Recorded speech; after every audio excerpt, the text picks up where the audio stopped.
Welcome to study point coaching centre. Study পয়েন্টে আপনাদের সবাইকে স্বাগত।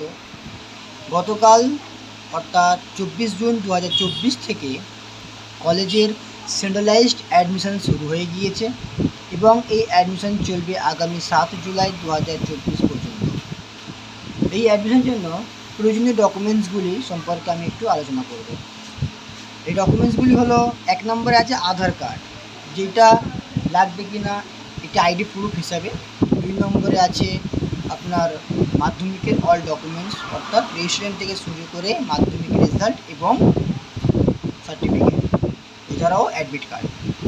3 নম্বরে আছে এইচএসের অল ডকুমেন্টস, সেম অ্যাজ মাধ্যমিক, রেজিস্ট্রেশন থেকে শুরু করে সার্টিফিকেট, মাধ্যমিক এইচএস রেজাল্ট ইত্যাদি।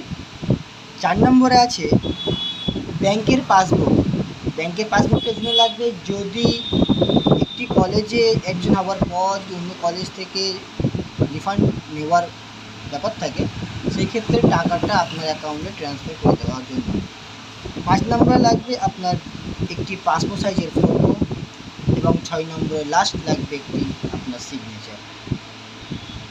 ভর্তির জন্য এই সমস্ত ডকুমেন্টসগুলো যথেষ্ট এবং এই সমস্ত ডকুমেন্টসগুলো নিয়ে আপনি সাইবার ক্যাফেতে গিয়ে ফর্ম ফিল আপ করতে পারেন।